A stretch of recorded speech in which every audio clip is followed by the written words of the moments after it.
Ya está grabando, compañeros. Muy bien.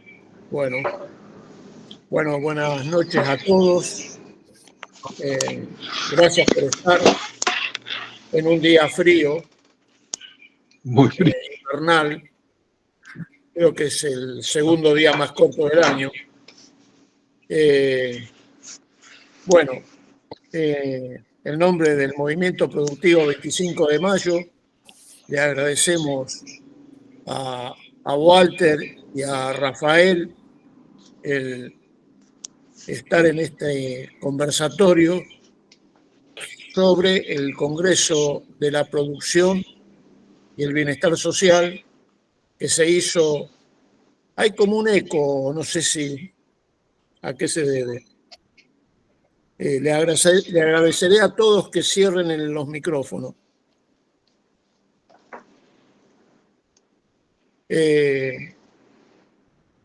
Sigue el eco.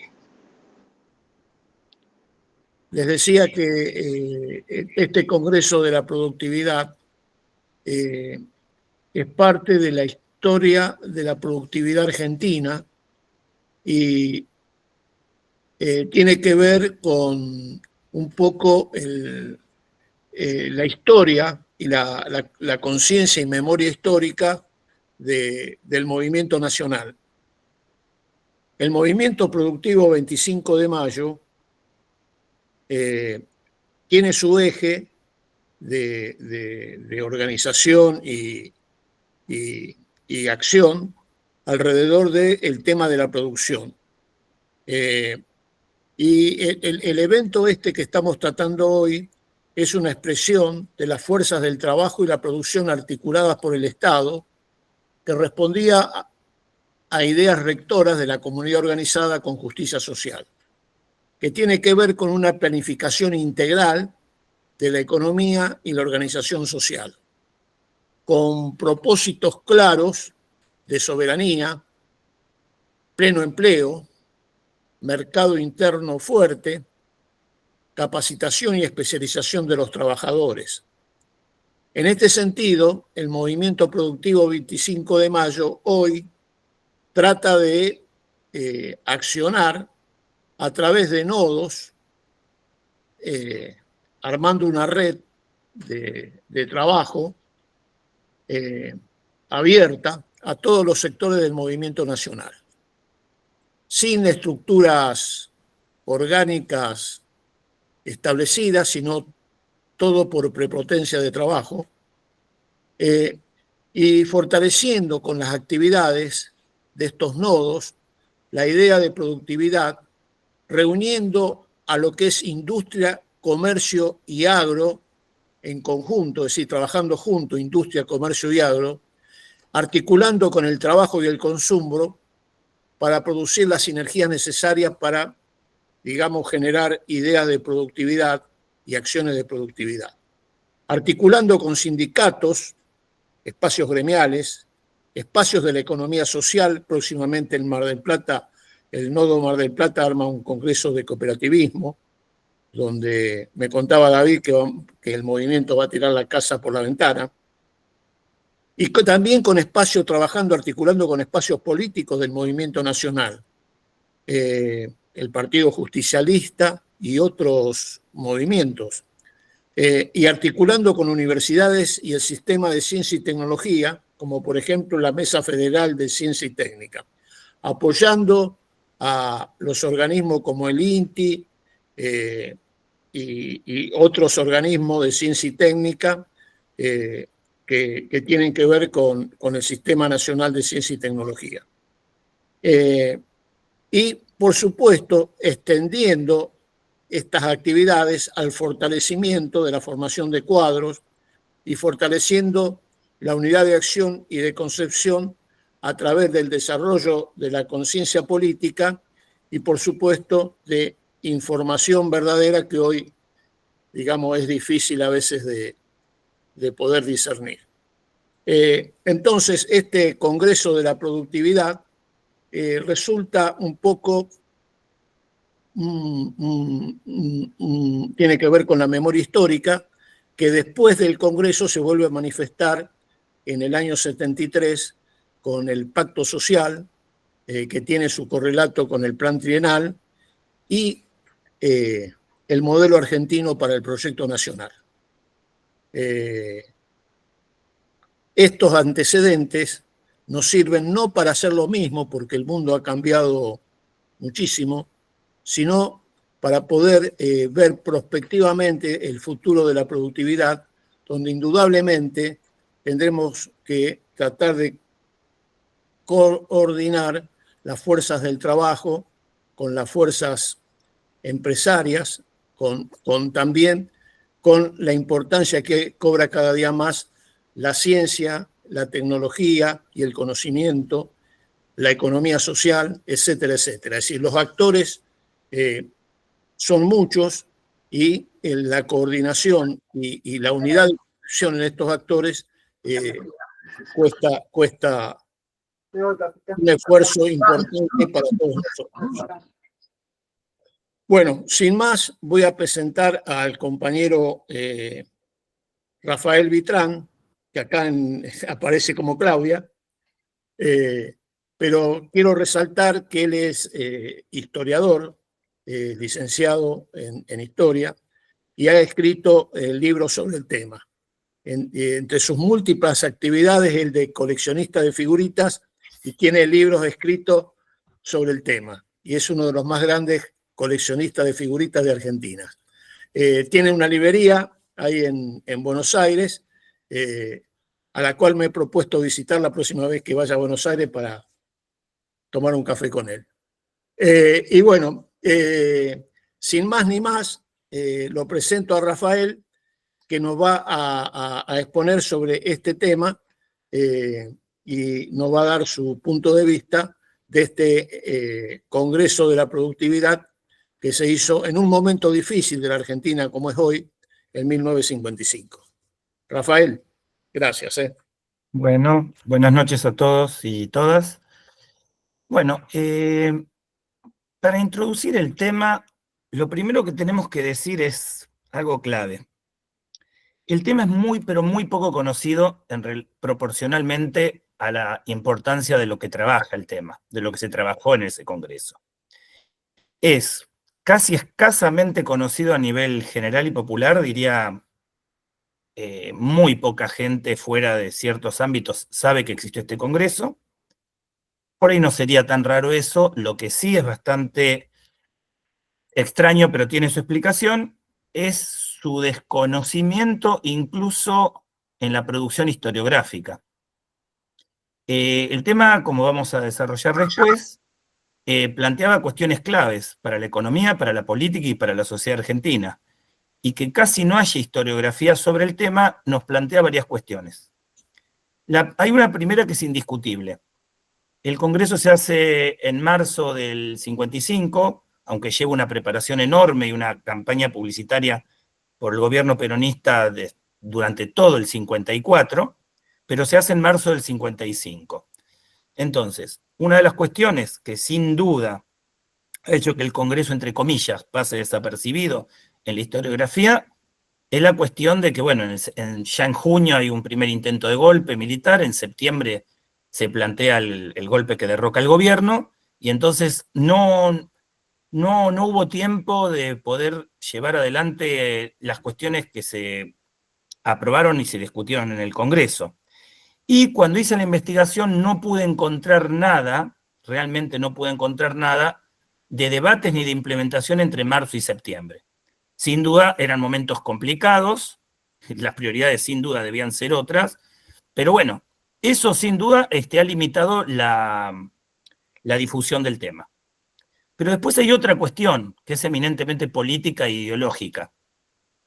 El Congreso, en lo que implicaba y lo que debatió, no le daba mucha, digamos, ¿cómo lo puedo llevar a decir? No le daba mucha posibilidad de legitimarse a ninguna de las corrientes ideológicas. ¿Por qué? Para el peronismo era una semi-mala palabra, porque de alguna manera el Congreso planteaba, dentro de un marco general, que es el redireccionamiento de la política económica a partir del 52, replanteaba algunas cuestiones muy difíciles de trabajar para el peronismo, especialmente en relación a sus bases obreras. Y a la ideología liberal, menos todavía le servía para legitimarse, porque planteaba algo que obviamente de ninguna manera quería visualizar, que era este Estado que llamaba a repensar y reorientar algunas cuestiones fuera de su estructura tradicionalmente basada en una relación directa específicamente con la clase obrera, y planteaba discutir, aún cuando fuera en el marco del bienestar social. Hago un paréntesis, no es casual que el Congreso se llame Congreso de la Productividad y Bienestar Social. Eso fue una exigencia de la CGT, acordada con el Estado y con la CGT. Y decía, entonces, ninguna de las ideologías más formalizadas y más dominantes les permitía legitimarse. Entonces, no hay demasiados trabajos. Como libro específico, largo y análisis, uno de los pocos que existe es el que yo llegué a escribir. Sí hay muchos trabajos cortos y muy buenos, que algunos incluso anteriores a mi libro, que a mí me sirvieron bastante para trabajar. En este sentido, yo quiero ahora sí empezar a hablar del Congreso en sí, pero de una manera que tal vez no sea la esperada. Antes de hablar del Congreso, quiero hablar de la investigación que me llevó a escribir este libro y las consecuencias que tuvo esa investigación. ¿Por qué? Porque el Congreso, más allá de lo que discutió, la discusión del Congreso es un hecho político en sí mismo. Ahora voy a explicar bien por qué. Porque este es un libro que sacó una editorial que desapareció pronto, es un libro que no tuvo una larga difusión, y sin embargo, con lo que voy a plantear, vamos a ver que el hecho en sí mismo del Congreso de la Productividad tiene una significancia política importante. Voy al contexto de cómo se escribió, que también tiene que ver con los hechos políticos en la coyuntura en los cuales se escribió. Yo en el año 90 estaba cursando mi último año de la carrera de licenciatura de Historia, estaba cursando Argentina 3 en la Facultad de Filosofía y Letras, que es mi facultad, no es mía, donde estudié, y estaba cursando paralelamente una materia opcional en la Facultad de Sociología, que era un seminario sobre el tomo 1 del Capital. En Argentina 3 de pronto me dan un excelente texto de Sapiola y Leguizamón, que era uno de los pocos que trataba específicamente el Congreso, un capítulo de Daniel James, de su libro Resistencia e Integración, un libro maravilloso, y hablan varias cosas muy interesantes de un tema que yo, estudiante de historia en quinto año, no sabía que había existido. Juro que hasta el año 90 no había escuchado el nombre en 5 años de la carrera, ni siquiera el nombre del Congreso Nacional de la Productividad y el Bienestar Social. Paralelamente, en ese momento que triunfa Menem, y acá viene la cuestión política clave, me acuerdo que mi viejo en ese momento compraba un diario que se llamaba El Cronista Comercial, y en ese diario escribía un periodista que, más allá de mis profundos desacuerdos ideológicos, reconozco que es muy lúcido, que es Jorge Castro. Jorge Castro, en un artículo apenas hace poco tiempo de asumir Menem, en doble página, mientras yo estaba estudiando eso en la facultad, pone: Perón hubiera hecho lo mismo. Y ahí desarrolla el Congreso de la Productividad con su lectura específica. Y luego también habla, bueno, del convenio con la petrolera norteamericana, de toda la reorientación del año 52. Entonces, a partir de ahí, y sumado a este seminario que estaba haciendo el Capital, yo me puse a investigar el tema. La investigación, bueno, después fue tesis licenciatura, después fue parte de mi beca al CONICET. La investigación me lleva 3 años y la escritura del libro 1 año.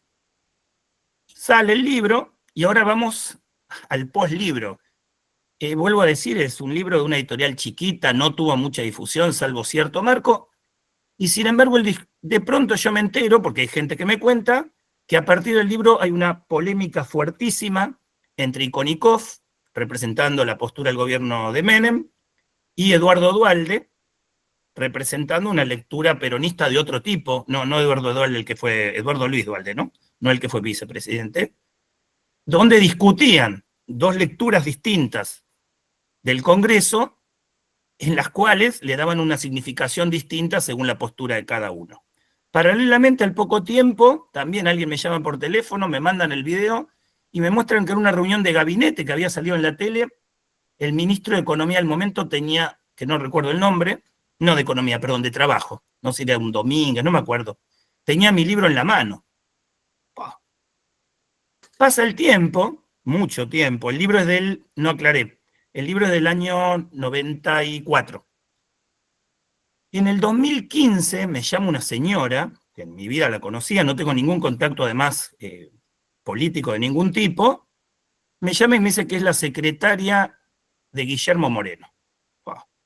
Me dice que el doctor Moreno había recibido mi libro y tenía ganas de charlar conmigo, pese al enfoque marxista del libro, el libro tiene un enfoque marxista, tenía muchas ganas de charlar conmigo y con su equipo de trabajo económico sobre el libro. Bueno, asistí, era un mes antes de las elecciones, en las que, bueno, lamentablemente gana Mauricio Macri, y me plantea que consideraban que si volvía el peronismo al gobierno, había que hacer un segundo Congreso de la Productividad, y que era la única manera, me plantea literalmente, para poder llevar adelante el desarrollo económico, social y político argentino.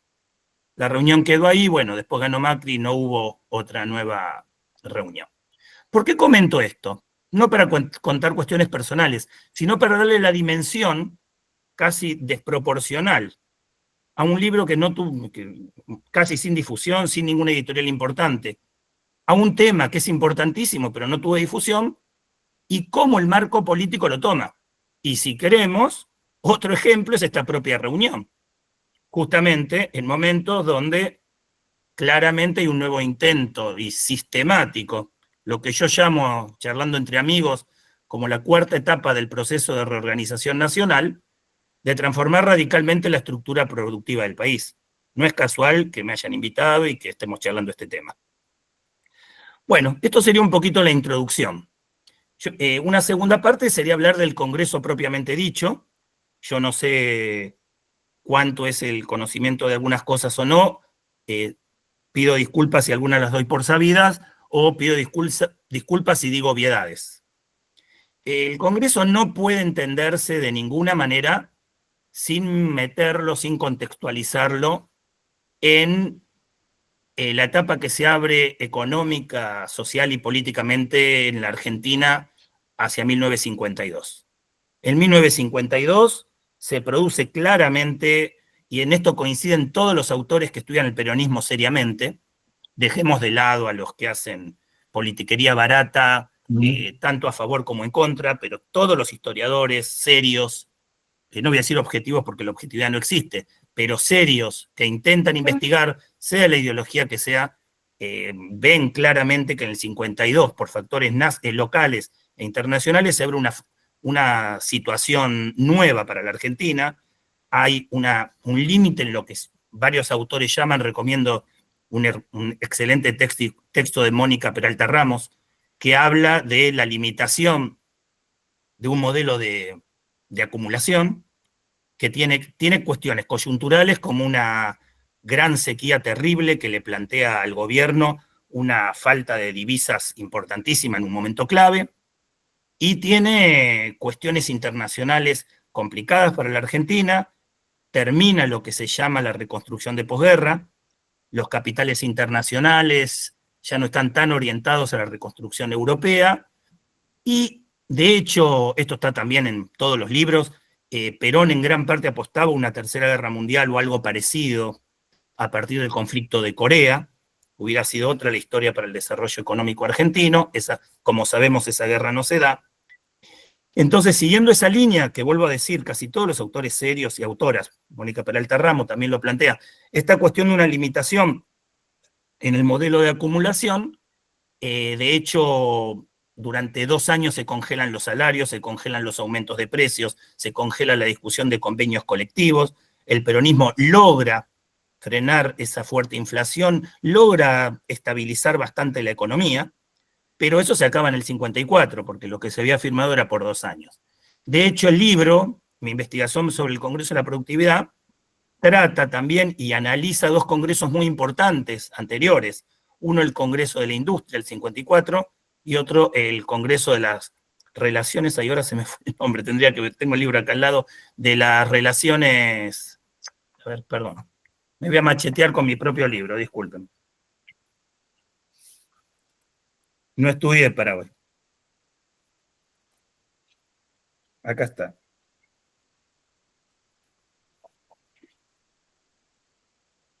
El Congreso.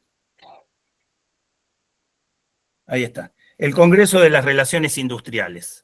En esos dos congresos se van a discutir, en las cuales no participa el movimiento obrero, sino que participa el movimiento empresario, como sabemos, liderado por la CGE, se van a discutir los lineamientos de, dentro del marco de la economía peronista, dentro de un marco de una economía basada esencialmente en el mercado interno, cómo poder elevar los índices de productividad, nada más ni nada menos.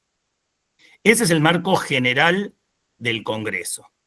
Y la cosa no es chica. A ver, públicamente el Congreso apareció como siendo convocado por la CGT, pero claramente al Congreso lo convoca el Estado, el gobierno peronista, y lo convoca la CGE. La participación de la CGE es fundamental en el Congreso.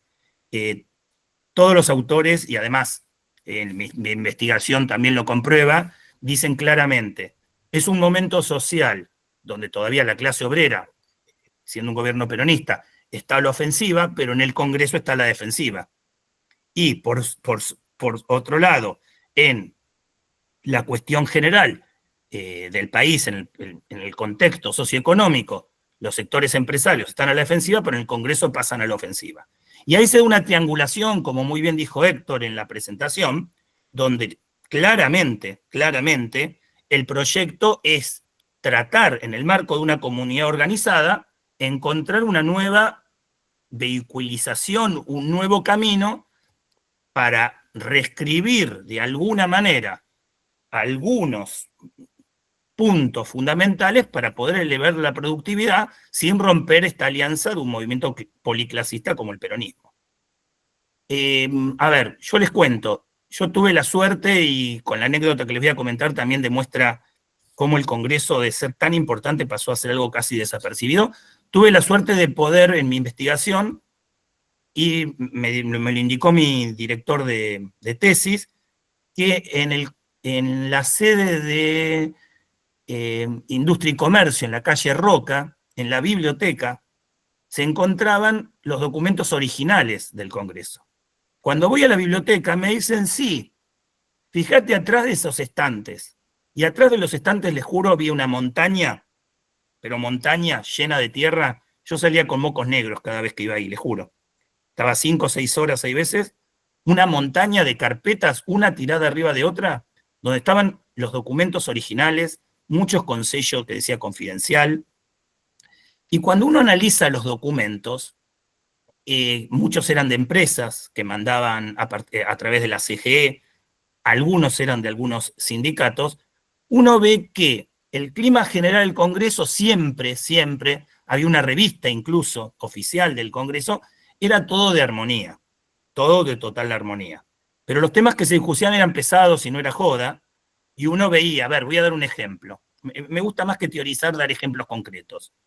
Se discutían documentos largamente, por ejemplo, si los obreros u operarios tenían que fichar cuando llegaban a la empresa o después de cambiarse. Se discutía largamente, por ejemplo, hay un documento de Gatti Chávez, ese no me lo voy a olvidar nunca. Gatti Chávez le mandaba a la CGE y le decía, por favor, acá la cuestión, la exigencia es que, por ejemplo, no tengamos la obligación de contratar a alguien para limpiar el frente del comercio. Que una misma empleada, mientras no esté atendiendo, pueda limpiar el frente del comercio.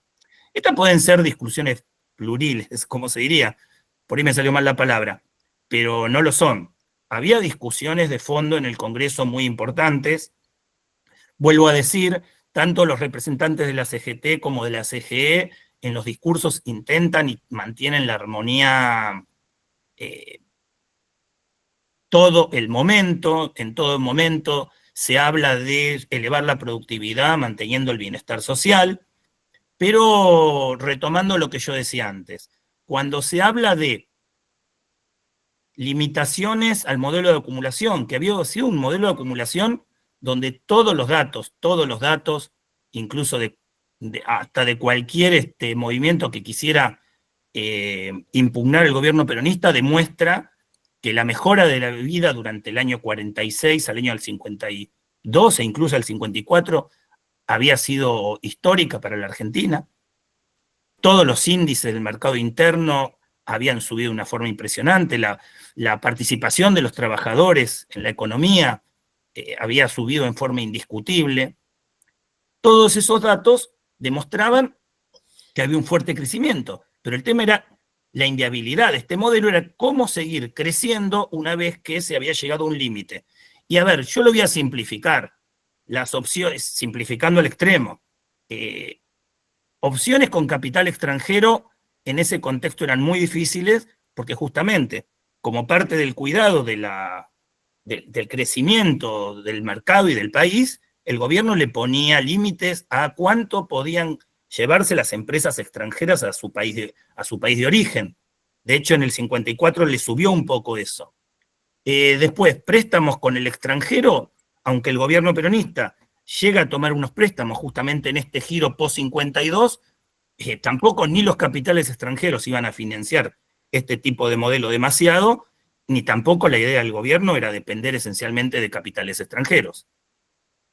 Otra porción, el Estado no tenía los capitales suficientes para hacer lo que el segundo plan quinquenal, esto está, de hecho no lo mencioné, pero es una novedad, esto está dentro del contexto del segundo plan quinquenal.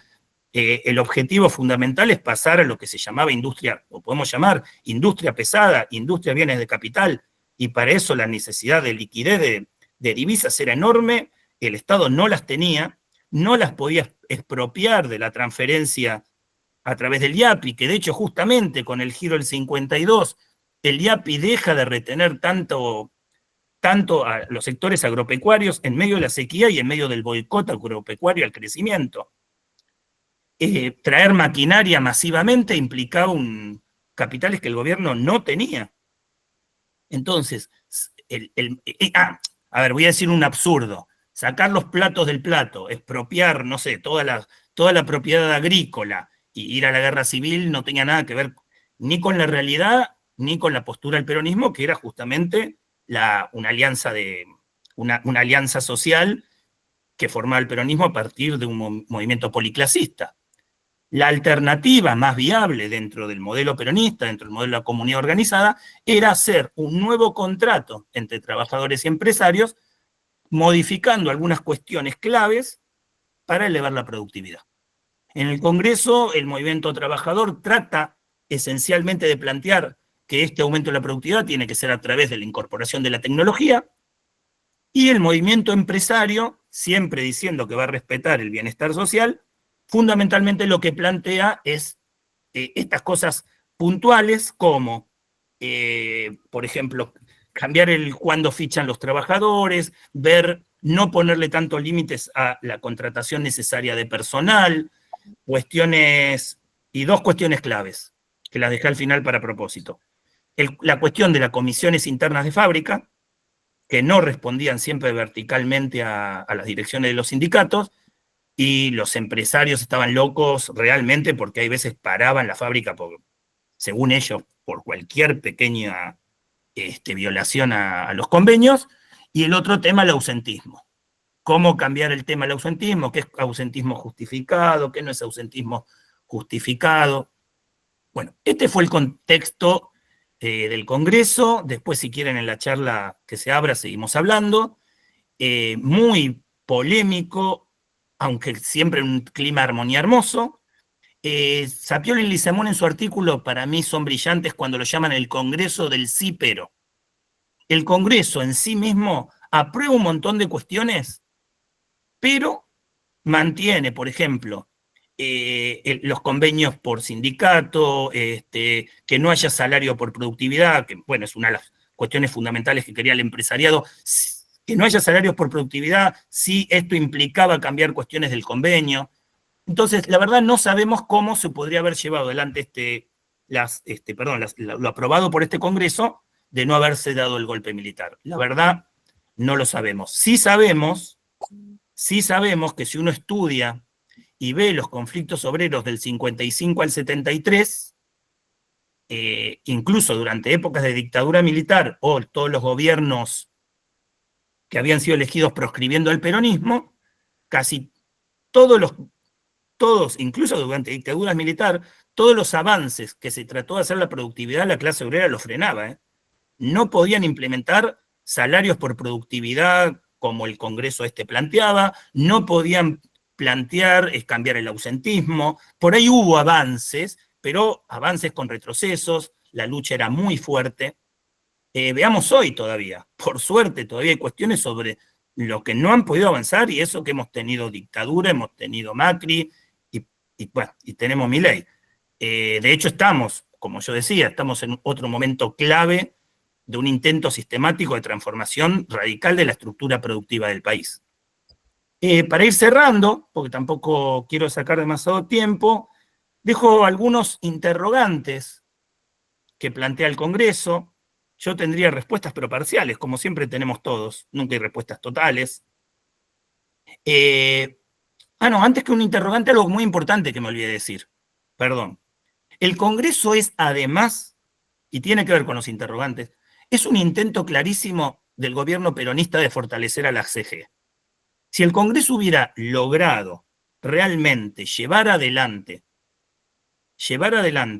lo que el acuerdo lleva, perdón la redundancia, llevar adelante lo acordado en el Congreso y hubiera transformado la estructura productiva, la CGE se hubiera fortalecido dentro de ella y frente. No olvidemos que la CGE, pese a ser una de las patas, ¿sí? Una de las patas del gobierno peronista, era muy débil comparado a los grandes grupos empresarios, tanto locales como extranjeros, que se estaban formando, uniendo todavía mucho más con esta cuestión del fin de la reconstrucción de posguerra.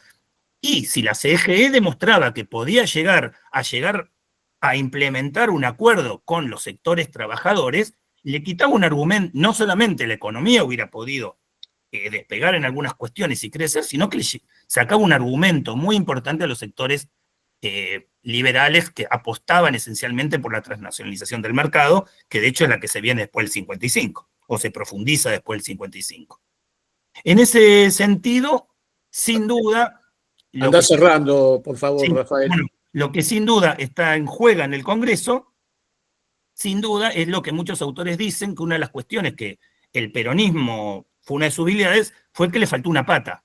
A su acuerdo le faltó poder tener una verdadera burguesía nacional que impulsara y defendiera el proyecto con fuerza. Bueno, para ir cerrando, dejo los interrogantes que deja este Congreso. Uno muy importante, que creo que hay que charlarlo, es el fracaso de las resoluciones del Congreso. Muestra los límites concretos de un movimiento policlasista como el peronismo al llegar a una coyuntura económica, social y política concreta que ya no es el 46, o sea, el propio peronismo con el desarrollo del mercado interno a un nivel nunca visto en la Argentina, llega a un límite donde el propio peronismo no lo podría haber superado, y en parte no lo sabemos por el golpe del 55, en parte. Hay igual algunas respuestas. El segundo interrogante que se me ocurrió, que de hecho se discute mucho, ¿qué relación hubo entre el fracaso de las resoluciones del Congreso? Porque aunque las resoluciones existen, esta cuestión de si hacemos esto, pero no se puede hacer por esto, es de alguna manera el fracaso, y el golpe del 55, a ver, decir que hay una relación directa, como dice algún autor, me parece exagerado. El golpe del 55 se da por motivos mucho más profundos, pero sí sin duda demuestra la dificultad, vuelvo a insistir, de encontrar cómo reordenar esa alianza policlasista que apoya al gobierno y que lo sostiene. Y el tercer interrogante, que me parece, para ir cerrando además, esto, que ¿cómo podría retomarse este Congreso en un contexto tan distinto como el de hoy? Que de hecho Héctor más o menos lo planteó. Bueno, y creo que es el fin el fin primero y último de charlas como esta. Bueno, tenemos varios problemas que Héctor de hecho se adelantó a mi final. Primero, el impresionante cambio del desarrollo tecnológico social de hace 70 años a hoy. Eso es clarísimo. En segundo caso, y en el caso argentino también, en el mundo más, pero en el caso argentino, el cambio del peso cualitativo y cuantitativo de la clase obrera industrial, por un lado, y de la burguesía productiva local por el otro.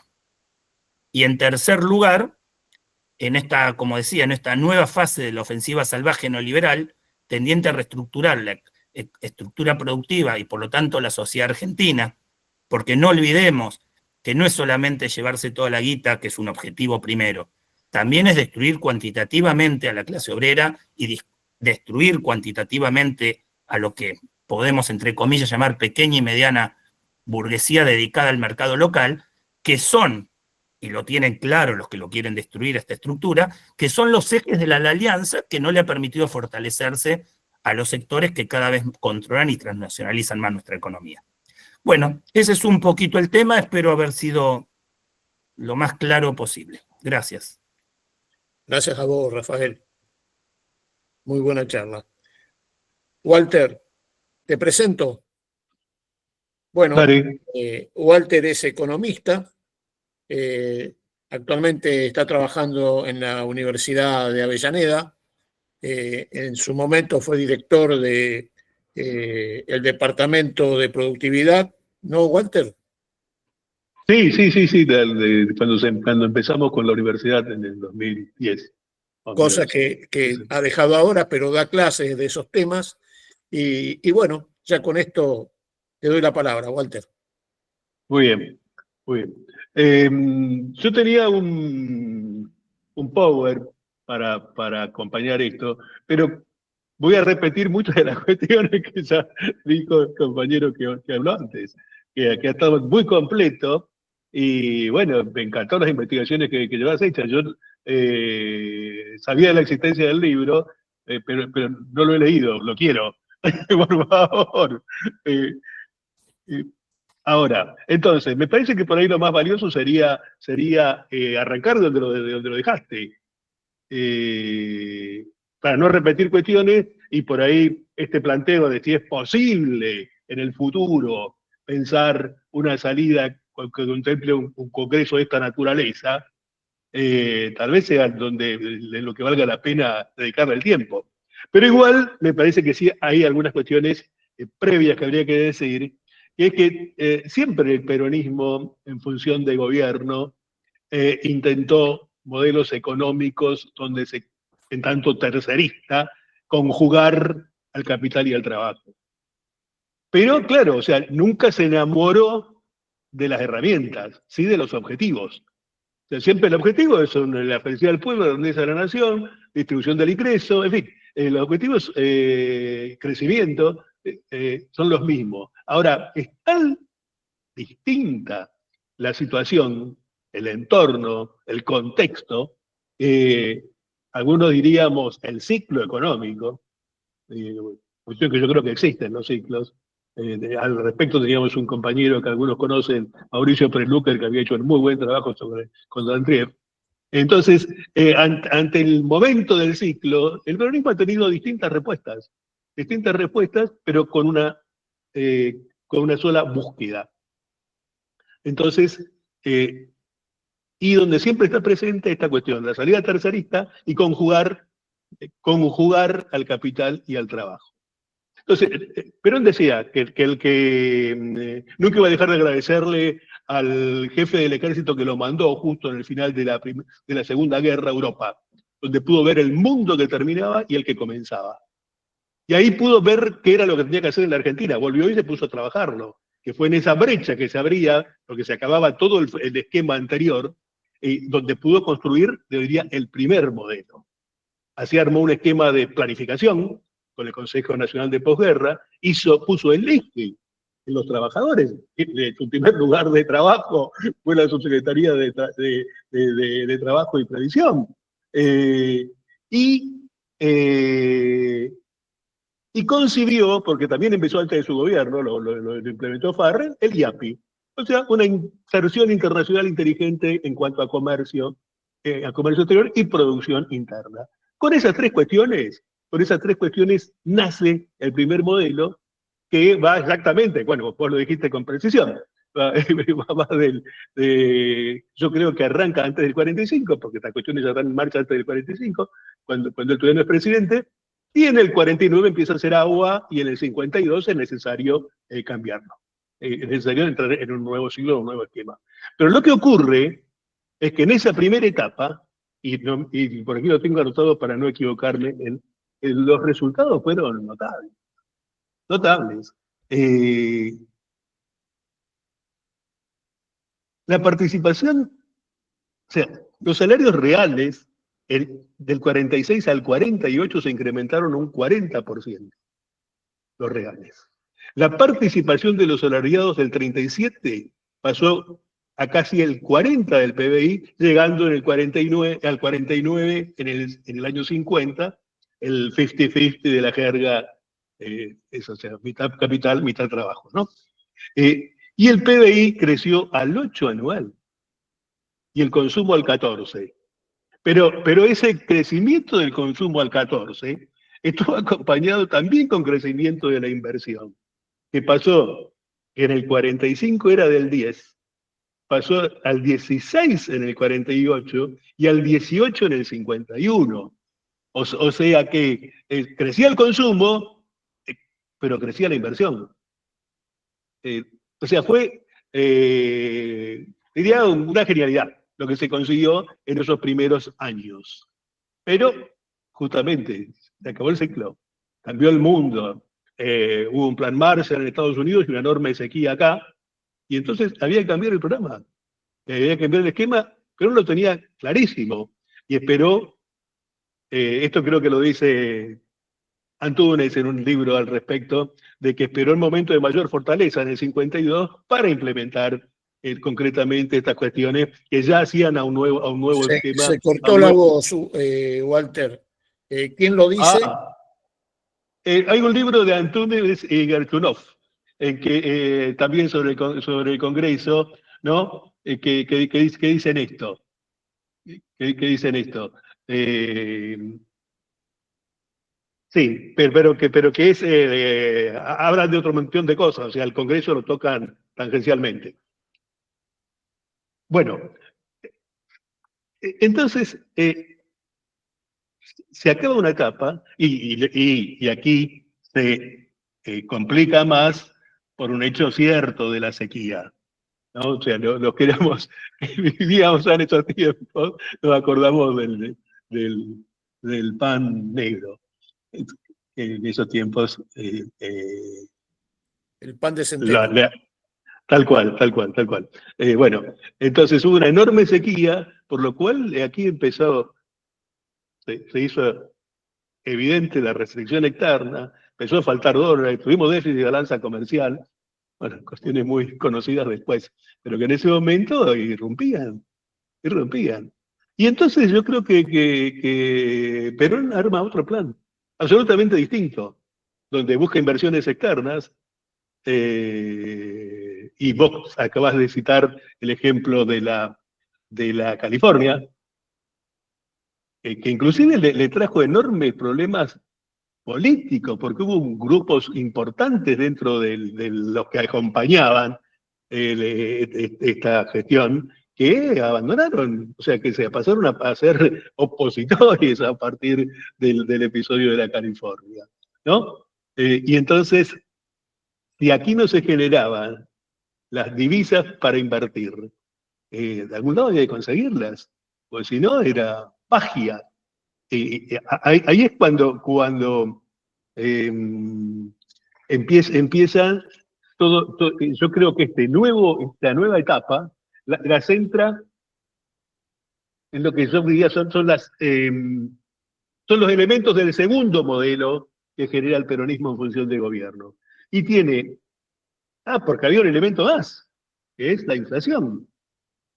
Como te diría desde la concepción económica, cuando se alcanza la frontera de posibilidades de producción, de ahí en más, todo crecimiento va a precios. Entonces empezó la inflación y hubo una alta inflación en el 51. Y ahí se recurre al acuerdo de precios y salarios, que es la primera vez que aparece, aunque después va a aparecer repetidas veces. Y entonces yo creo que esa segunda etapa tiene estos pilares. Acuerdo de congelamiento de precios y salarios por periodos prefijados, discusiones paritarias por sector y con base en las productividades relativas. O sea, productividad, o sea, atarla a la productividad, a la actualización de salarios. Búsqueda de inversiones extranjeras, California, equilibrios macroeconómicos. Y otra cuestión más, fomento al empleo de migrantes. Un proceso importante que allí se inicia, no allí se inicia porque ya estaba presente antes, pero que se fortalece por la necesidad o sea, teníamos desocupación cero. Era imprescindible incrementar la fuerza de trabajo. Bueno, entonces yo creo que este segundo plan tiene este andamiaje cuya culminación debiera haber sido el Congreso de la Productividad y el Bienestar Social. En este caso se ha puesto en marcha todos los programas, puesto en marcha todo el esquema. El Congreso tendría que haber sido el que receptó eso, lo procesó y lo hizo un plan de trabajo. El mismo plan quinquenal iba en esa dirección, el segundo plan quinquenal iba en esa dirección. Y entonces,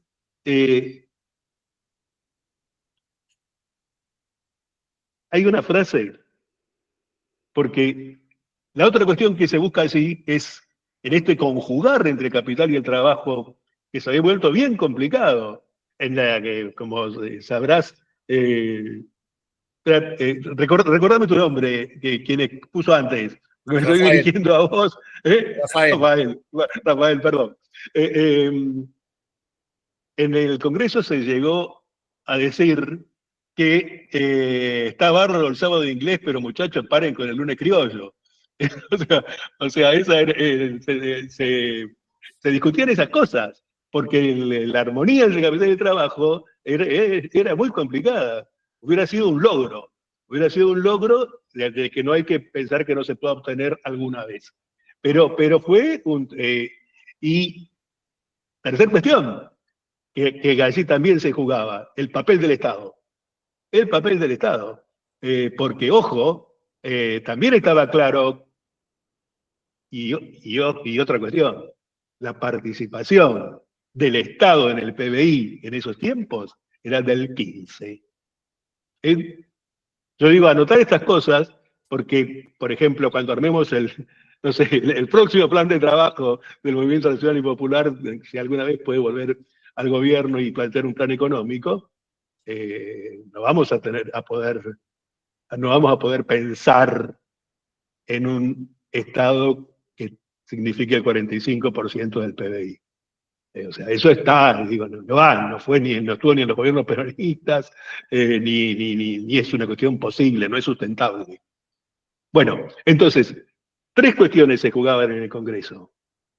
El capital, el trabajo y el rol del Estado. Y entonces, lo que llegó a decir Perón justamente, lo que está en el plan quinquenal, en realidad, pero que va referido a esto. El Estado, en relación con las actividades económicas de producción, industria y comercio, auspiciará preferentemente la creación y el desarrollo de las empresas cuyo capital está al servicio de la economía en función del bienestar social. Título 16 del segundo plan quinquenal. O sea, auspiciará. No financiará. Bien.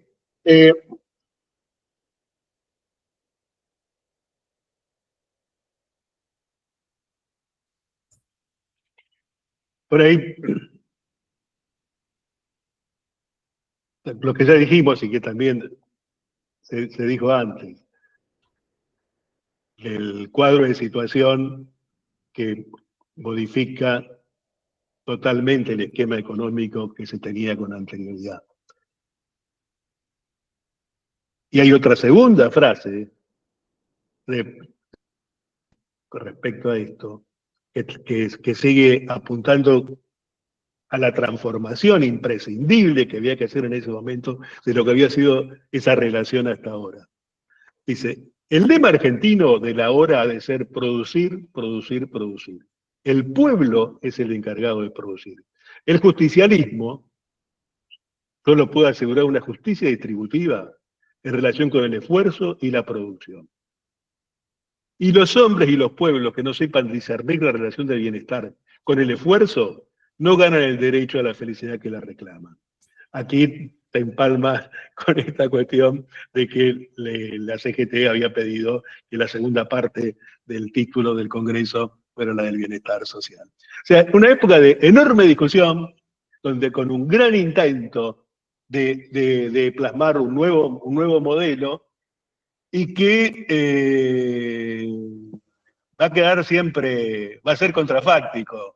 No vamos a poder saber si se hubiera logrado plasmar o no, más allá del hecho del golpe. Entonces, Walter. No, yo lo que creo es, sí, voy cerrando, que habría que pensar lo siguiente. Yo creo que después, inclusive, el peronismo en función de gobierno genera un tercer modelo, que es el del 73. Es el del 73, donde la CGE ahora sí tiene un papel protagónico, y donde, más importante que los planes que están en el plan trienal, es quienes lo firman, quienes lo hacen suyo. Fíjense, si tienen un plan trienal van a ver que al final están todas las organizaciones de la sociedad civil, las asociaciones, sindicatos, empresarios, que lo hacen suyo. Bueno, era un intento claro de poner en este caso a la comunidad en acción económica sobre un plan. Bueno, después hubo otro plan, que es a partir del 2002, que también en 10 años se consiguieron cosas muy importantes. Y creo que es imprescindible pensar el quinto proyecto. Alguna vez esta cuestión de haber que implementarla. Así como estamos hoy, no va.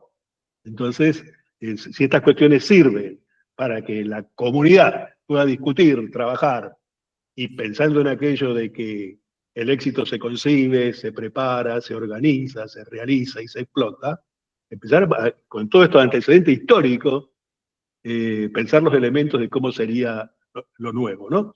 En este nuevo mundo donde, qué sé yo, la tecnología, los economistas trabajamos la famosa fórmula de producción donde I es función de W, el trabajo, K, el capital, y T, la tecnología, que antes hasta iba en minúscula.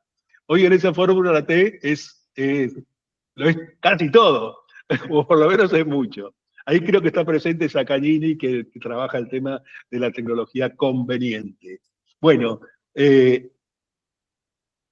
vez en esta ocasión, esto además de armonizar capital y trabajo, haya que pensar en armonizar capital, trabajo y tecnología, ¿no? Y encontrar el verdadero papel del Estado, que tiene que ser en una dimensión mucho menor de la que lo conocimos en los últimos años.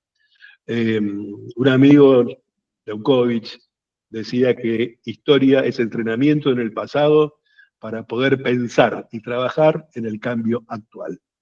Bueno, creo que todos estos elementos tienen que servirnos para eso. Muchas gracias, Walter.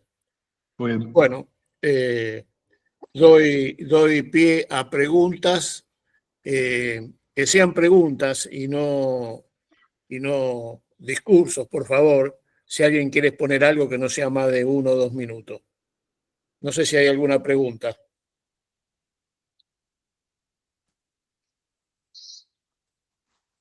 Pido la palabra un segundito, Héctor. Sí. No es una pregunta, pero sí una referencia de la historia muy cercana, cuando Rafael cuenta que el secretario de Estado de Cristina Kirchner, Guillermo Moreno, en el año 2015 se comunica. Nosotros teníamos, acá por ahí está Mario Sosa también, un papel bastante protagónico en la CGE, en esta CGE.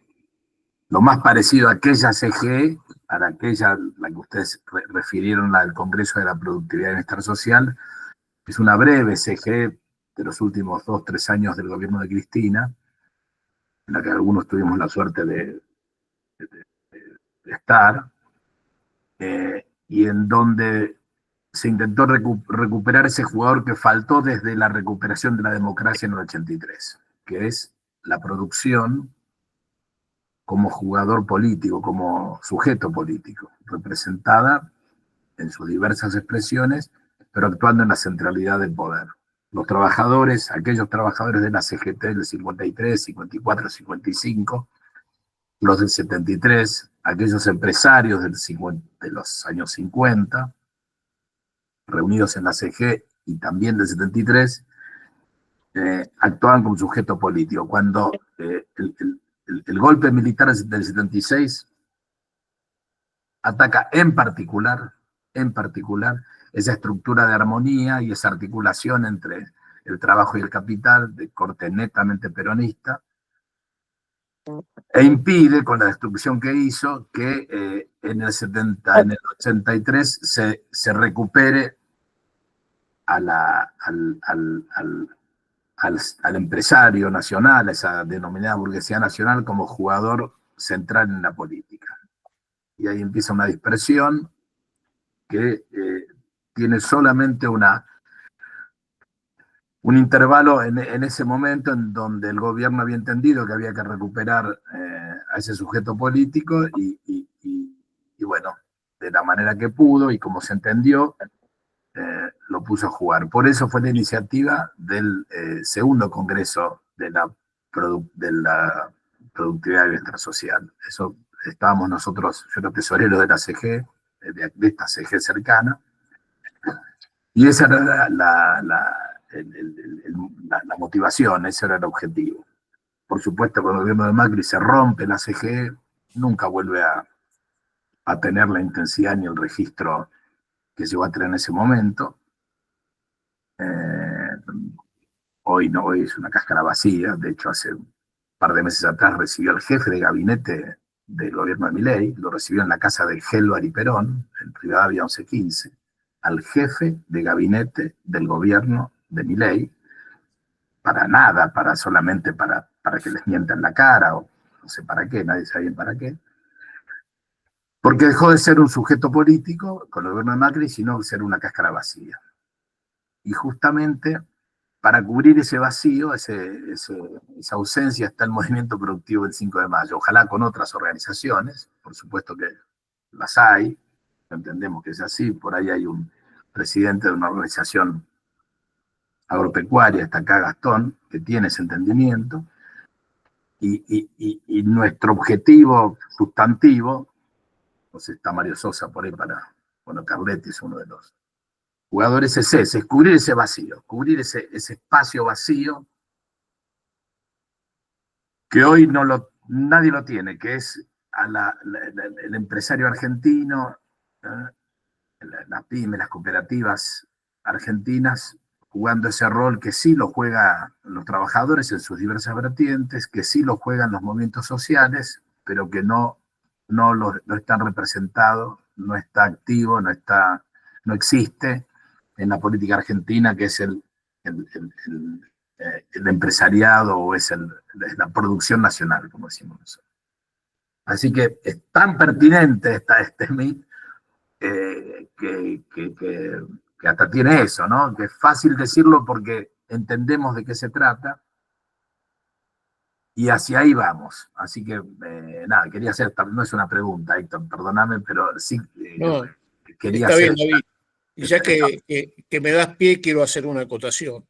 En todo esto, el tema de la formación, la capacitación, la especialización, en esos momentos del Congreso de la Productividad, ya estaba implementado en ese modelo peronista el tema de las escuelas fábricas y la universidad obrera, que era la formación de los cuadros técnicos para el desarrollo industrial argentino, que no lo hemos perdido, siempre se mantuvo incluso en época de los militares el tema de tomar en la Universidad Tecnológica con sus especializaciones que responden a la regionalización de la economía, La Universidad Tecnológica es la única universidad federal y es una universidad politécnica que siempre fue, digamos, respetada porque es la generadora de cuadros para la industria nacional.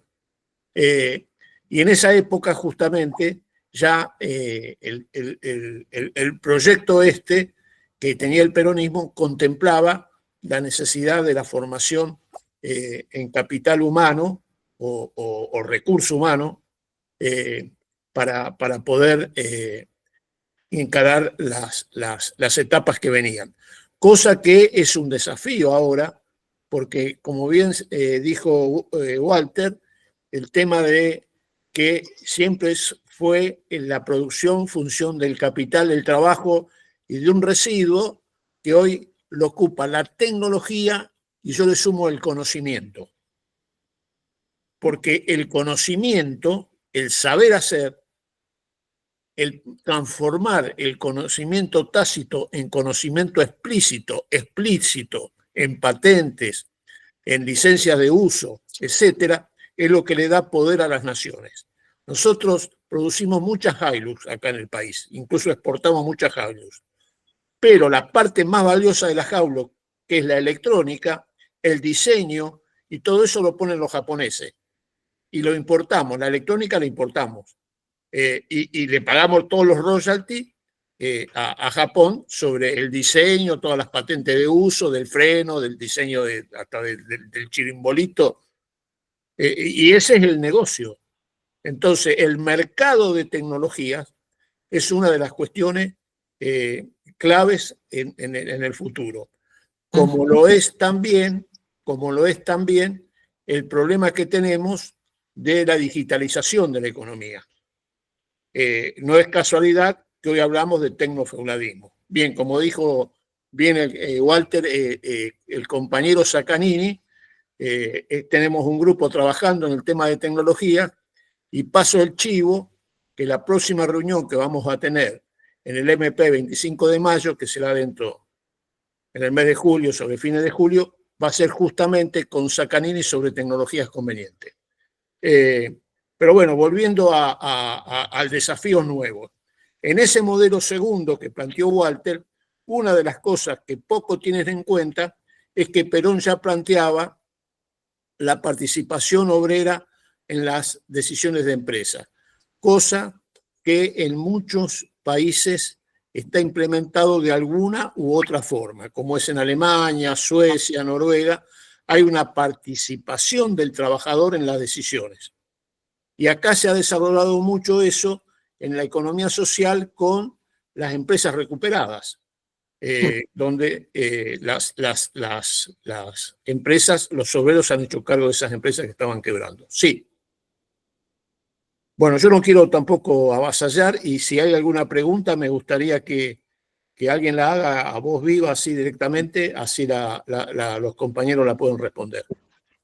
Leí que se preguntaba por qué la reducción del Estado. Básicamente porque en el tamaño que está es insustentable. El Estado vive de lo que recauda por la tributación. Y entonces hay un momento en que no tiene más remedio que no recauda lo suficiente, emitir para financiarse. Ahí está la cuestión, o sea, no porque no sea útil y no porque no sea necesario, es que hay un punto de optimización del Estado para su sostenimiento en el tiempo. Perón funcionó con el 15% de participación en el PBI del Estado. El proceso de Néstor y Cristina con el 25%. Pero en los últimos años llegamos al 40%. Entonces, ahí hay una cuestión a ver. Pero la respuesta a la pregunta es esa, porque se torna insustentable en esos niveles. Pero no somos soberanos monetariamente. ¿No somos un Estado soberano monetariamente? Bueno, o en teoría. Claro, debiéramos ser. Debiéramos ser. Pero, Sí, pero, se supone, no, por ley se supone que somos, porque en la práctica no se siga por las cuestiones colonizadoras, etcétera, etcétera, pero es un Estado soberano maneja su política monetaria.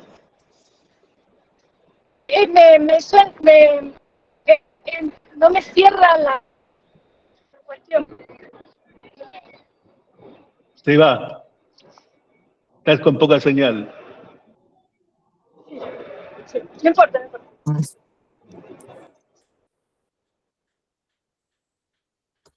Sí, el tema del Estado es un tema importante, de alguna forma, porque el Estado es quien tiene que tener el poder de controlar y regular, independientemente de su tamaño, independientemente de su tamaño.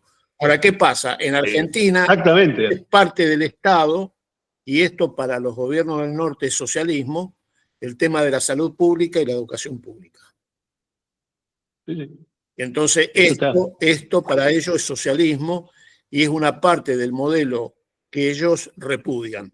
Y siempre han pedido, por ejemplo, que se privaticen las jubilaciones, que se privaticen la enseñanza de las universidades y que se privatice la salud.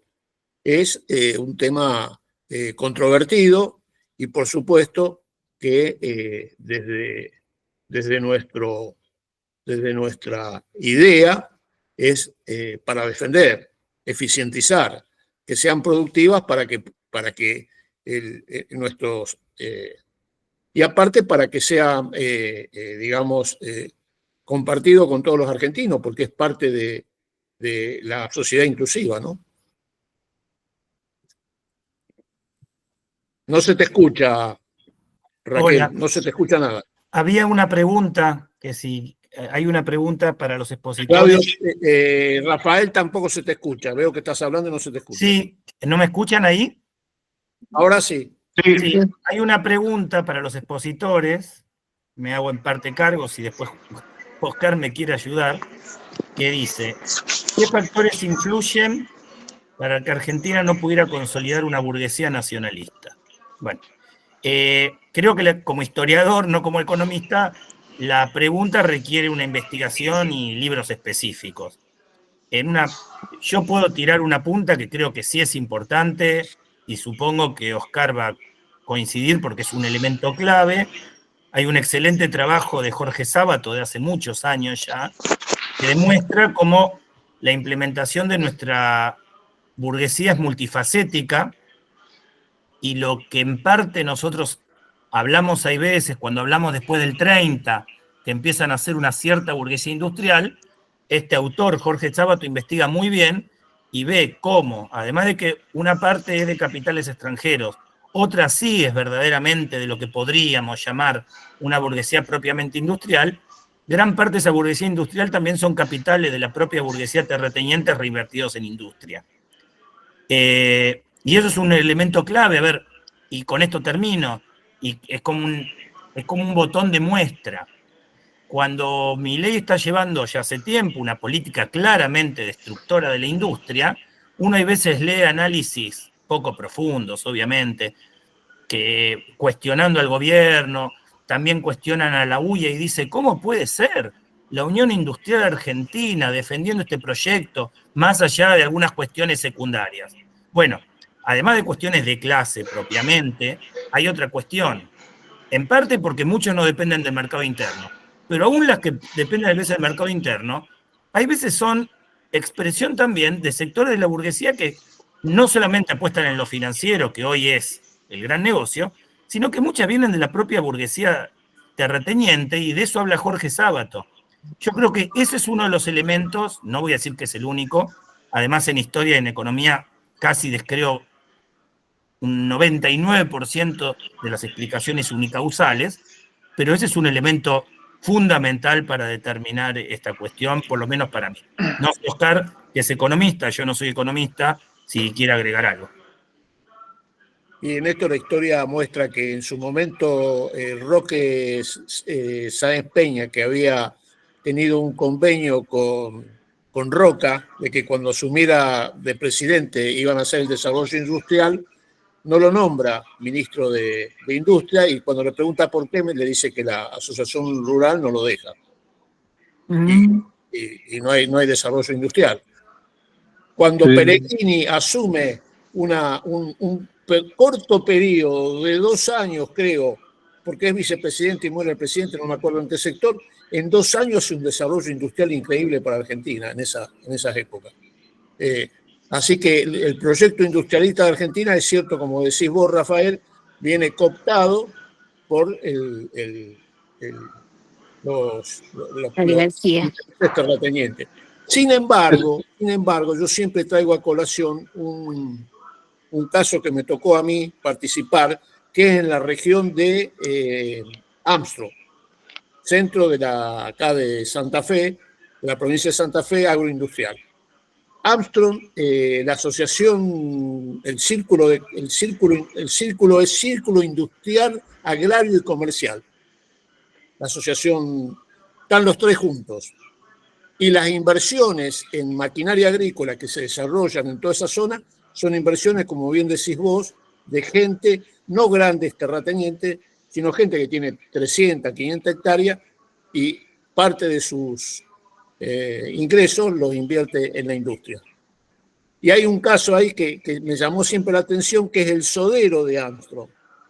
El sodero de Armstrong, que aparte después de vender soda empezó a repartir whisky y todas las bebidas que toman esta gente, y empezó a ser invitado a las reuniones. Y le dijeron, che, ¿por qué no te pones una industria? Pero no, yo, la soda, el vino. No.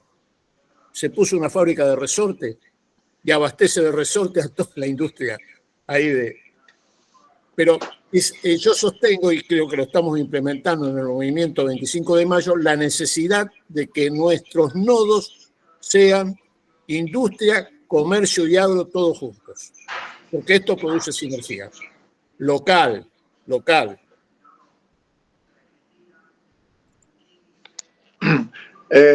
¿Puedo hacer una...?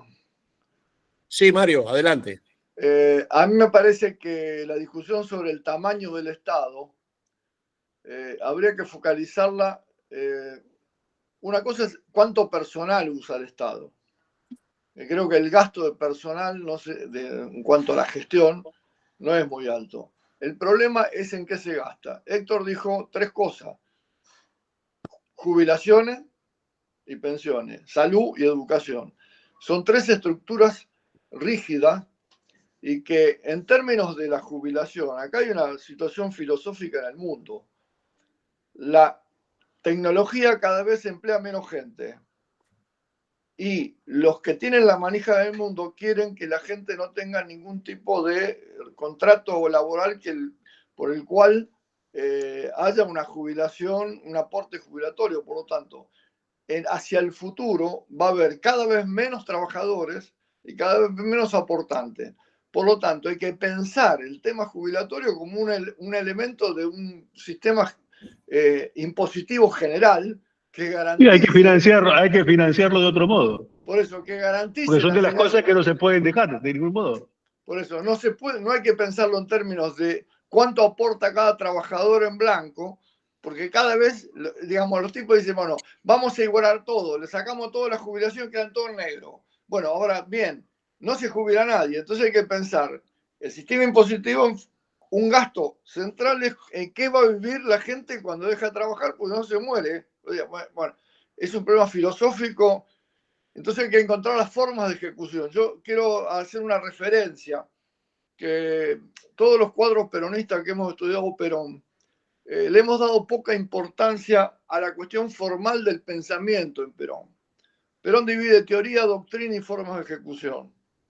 Entonces, la teoría es la especulación, como estamos haciendo ahora, y la doctrina es la expresión sintética. Entonces, yo creo que la doctrina no cambia, como dijiste vos, la grandeza de la nación, la felicidad del pueblo, el bienestar y la productividad. El problema son las formas de ejecución. Y él siempre se refirió a la forma de ejecución. Entonces, primer plan quinquenal, una forma de ejecución. Segundo, el plan del 52, otra forma de ejecución. Tercer plan quinquenal, otra forma de ejecución. Congreso de la Productividad es una forma de ejecución agregada al segundo plan quinquenal, porque si no lo metemos dentro del segundo plan quinquenal, parece una cosa descolgada, digamos, ¿no? Entonces me parece que hoy todos los intentos que hemos hecho desde el 83 para acá, nunca hemos abordado la discusión entre la relación entre doctrina y forma de ejecución. Entonces yo creo que la forma de ejecución hay que pensarlas todas de nuevo, para poder tener un anclaje doctrinario y no irnos. O sea, entonces, bueno, esta forma de ejecución, podemos iniciar un camino táctico que lleve a un objetivo estratégico, entonces parece que hay que centrar la discusión sobre la forma de ejecución. Y el gasto del Estado, me parece que hay un gasto central que es el pago de deuda. O sea, el gasto público en deuda cada vez es mayor que el de va a ser un momento que va a ser más grande que jubilación. Entonces, obviamente que tiene que haber una, como dice Walter, una relación de tamaño de PBI y gasto público. Ahora, ¿en qué se gasta? Entonces el tema del desendeudamiento y el tema de la jubilación son dos cosas, salud y educación son cosas estratégicas que están absolutamente ligadas y obviamente están ligadas al poder político que se tenga para poder darle un sentido diferente a cada una de esas cosas. La solución de fondo es el crecimiento. Con el crecimiento Exacto. resolvés todo eso. Y ahí sí podés crecer a distinta frecuencia entre el conjunto de la economía y el Estado. Pero esto es una teoría. Hasta que lleguemos a esa situación va a pasar un rato. Yo quiero señalar que Perón dice varias cosas. A veces te dice que la teoría es la experiencia. Y creo que en esto tenemos que rescatar la experiencia esta de los congresos y no tropezar con las mismas piedras. Esta es la experiencia, ¿cierto? Entonces, la propuesta del movimiento productivo nuestro, que es generar conciencia política de que es necesario estudiar, es necesario dialogar, es necesario formarse, porque las épocas que se vienen son épocas de muchos cambios. Y si no tenemos la flexibilidad suficiente, para lo cual vamos a tener que desaprender algunas cosas para aprender otras, que esto no es fácil. Es fácil decirlo, pero no es fácil hacerlo. Entonces, y otra cosa que Mario la dijo, la acción está siempre sobre la concepción, porque la realidad te pasa por arriba. Entonces, el tema está cómo encontramos la forma para poder accionar sobre la realidad esta en un futuro que es muy difícil de diagnosticar.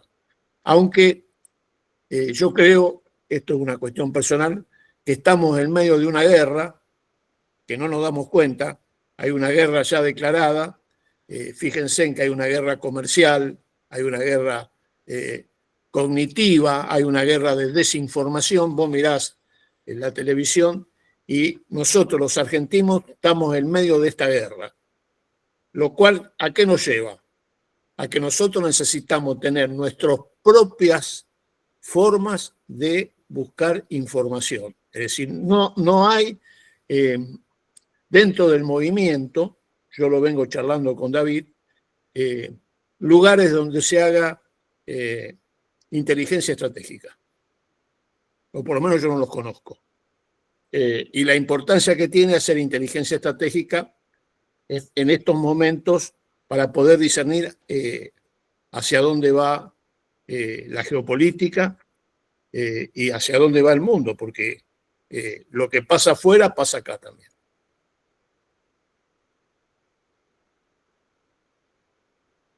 Y nos toca de cerca. Si cierran el estrecho de Hormuz, el petróleo va a ir a las nubes y nosotros acá han dolarizado el petróleo.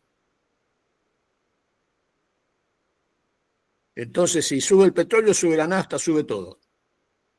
Cuando nosotros estamos abastecidos, incluso escuché ayer que se llegaron a máximo de producción de petróleo en Argentina. Podríamos perfectamente diferenciar el costo interno, el precio interno que el externo. Perfectamente. Pero como está pactado con las empresas que el precio es en dólares, si sube afuera, sube acá. Así que bueno, compañeros, nos queda mucho para pensar, creo yo.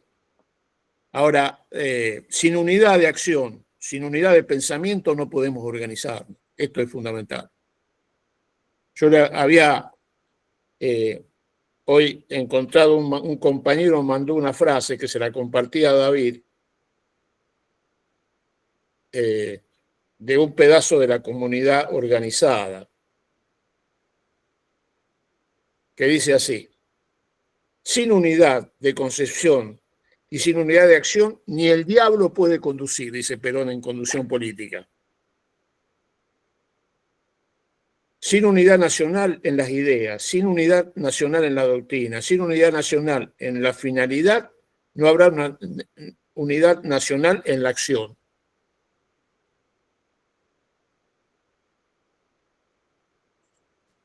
Mario Sosa, ¿algún pensamiento para tirar acá con los compañeros? No, no, he escuchado con mucha atención las exposiciones y más que interesante, sí venía pensando, digamos, si había ya solamente el nombre de ese congreso también habla de la actualidad de ese congreso. O sea, el debate en la Argentina sobre la productividad es un gran debate que vamos a tener que dar, y fíjense que está ligado al hecho del bienestar, o sea, del bienestar social, del bienestar de la mayoría. Es decir, esos son los problemas que nos aquejan. Muchas veces nosotros, para una misma dotación de factores, hemos aumentado la producción, es decir, se ha dado un aumento de la productividad, pero hemos tenido severos problemas en el bienestar. Ahora, esa cuestión, lejos de ser un problema técnico-económico, es un problema político-estratégico. No es técnico-económico ese problema. Coincido totalmente. Eso es un problema político-estratégico. Y ahí entra todo el debate, acá salió esta cuestión. Hay algunos que todavía proponen el hecho de que tenemos que estructurar una gran burguesía nacional. Para estos tiempos eso ya no es así, a mi criterio ya no es así. En primer lugar hay que ver, digamos, qué está pasando en el mundo de hoy, cómo produce el mundo de hoy, quién produce el 50% de los bienes industriales hoy, con qué participación del Estado produce el 50% de la producción industrial hoy, qué son las guerras en Ucrania y en Irán, sino precisamente en gran medida un avance enorme que cuestiona la hegemonía global, digamos. Entonces, la época que se viene es una época bastante diferente, en donde más allá de cómo se resuelvan las cuestiones internas, la cuestión nacional empieza a importar mucho como modo de resolver los problemas que vamos a tener, y probablemente aquí haya que hacerse cargo que el Estado, que parece grande pero que es chico, a mi criterio, como es, va a tener que hacer muchas cosas porque no tenemos la Argentina no estructuró una burguesía nacional, entendiendo por burguesía nacional aquellas burguesías que eligen el propio territorio como el territorio de despegue propio. Las burguesías nacionales son burguesías nacionales en los ex países centrales, ya no podemos hablar de países centrales. Entonces aquí, digamos, por eso nosotros también estamos en una forma cooperativa. Esto no quiere decir que la producción sea estatal, sino que el Estado tenga la capacidad de organizar a los pequeños y medianos y a las cooperativas que sean la inteligencia productiva, porque para eso aprendieron todos los pymes golpeándose todo el día en el mercado, que puedan formar parte de los directorios de las empresas que no estuvieron ahí, porque cuando con el Fondo de Garantía de Sustentabilidad tenían la posibilidad de participar ahí, participaron técnicos y profesionales ligados ideológicamente al partido, pero no tanto los propios empresarios que conocían perfectamente el mercado en donde estaban ellos. Esas cosas, esos errores son nuestros, los cometimos nosotros. Entonces, ese congreso de la productividad hay que hacerlo de vuelta. Nosotros tenemos que hacerlo de vuelta. Sí, tal vez con nuevos claro, tenemos que hacerlo de vuelta para ver qué resolvemos. O sea, inclusive tomando toda la experiencia de la llamada década ganada, del 2002 en adelante, pero fundamentalmente, digamos, allá había un límite, por eso es el Congreso, a la frontera de posibilidades, como decía Walter, a la frontera de posibilidades de producción, pero ahora, digamos, con un desarrollo tecnológico que incluso la Argentina no tiene mucho que envidiar. En el concierto internacional, Argentina tiene mucho para aportar ahí. Bienvenida a la charla de Jorge en este sentido, porque me parece, digamos, que ahí tenemos pérdida de soberanía cerebral los argentinos. O sea, nos han metido una cosa que dice que no somos capaces de. Pero en realidad la Argentina tiene una enorme riqueza desde el punto de vista científico-tecnológico, que ahora se está destruyendo enormemente. Por lo tanto, todos esos en el programa del MP25 están adentro y tienen que ir a discutir al Congreso de la Productividad. Nosotros tendríamos que empujar esa discusión, sin lugar a dudas. Sí, Rafael, ¿querías la palabra? Y quería decir algo, coincido totalmente con Mario, claramente, y más aún hoy, nunca lo es totalmente, pero más aún hoy, la cuestión de la productividad no es esencialmente técnico y económica.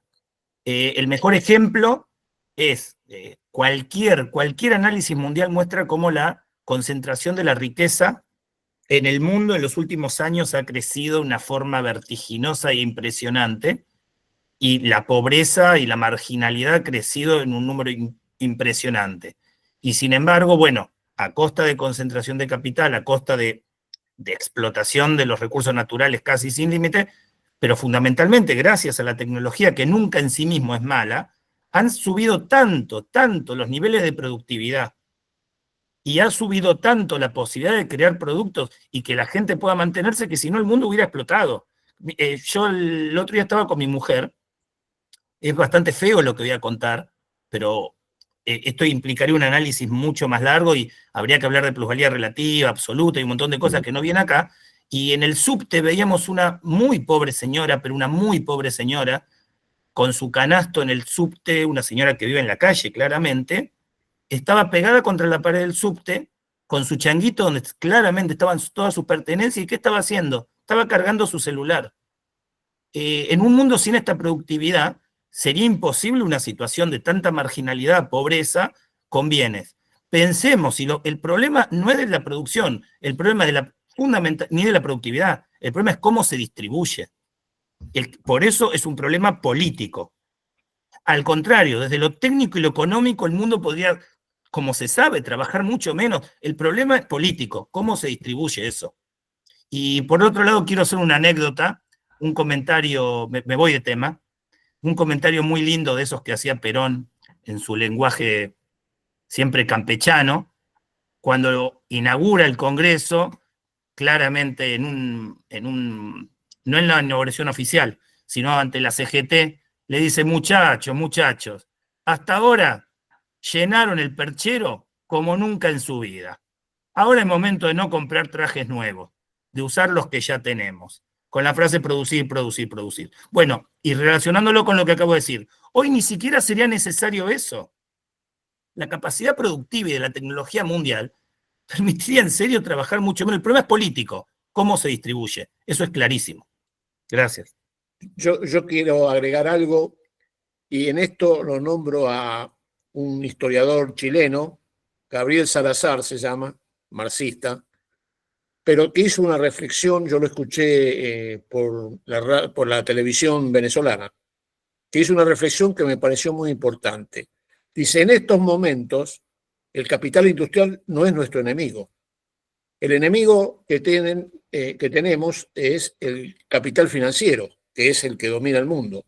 Y el problema que tenemos, que es un enemigo difuso, es una nube integrada por los CEOs de los bancos, las evaluadoras de riesgo y los fondos de inversión, que aparte se nutren te agrego, Héctor, de la jubilación de los trabajadores.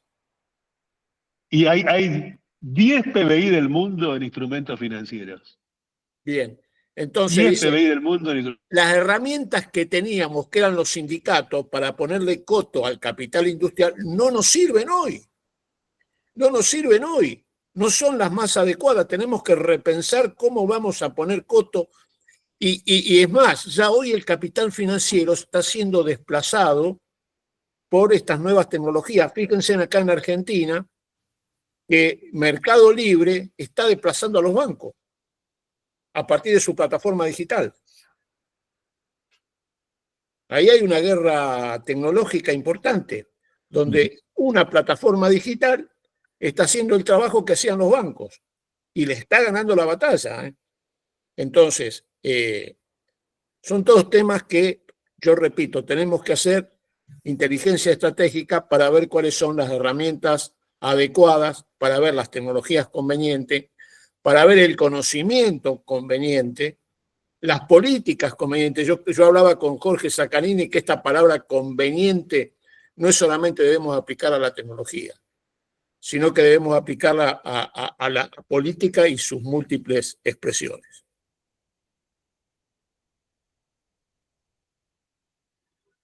Bien. Bueno, ¿queda alguna pregunta pendiente? Si no, vamos a ir cerrando el encuentro. Agradeciendo a todos, agradeciendo a Rafael por su bellísima exposición, agradeciendo a Oscar por su tiempo, sabemos que está muy ocupado con su trabajo en la universidad y sus otras actividades como columnista de algunas publicaciones. Y bueno, agradecer a todos la presencia. Esta charla queda grabada para los que no pudieron asistir, como todas las charlas que hacemos en el Movimiento Productivo 25 de Mayo, y agradecer al Movimiento 25 de Mayo que da estos espacios para la formación política de los cuadros del movimiento. Así que bueno, nuevamente muchas gracias a todos. Gracias, y Héctor, será hasta la gracias próxima. a todos. Gracias. Gracias, fue un gusto, che. Gracias. Chau. Que estén bien. Igualmente. Hasta la próxima. Hasta la Chau, próxima. chau. Gracias. Chao, compañero.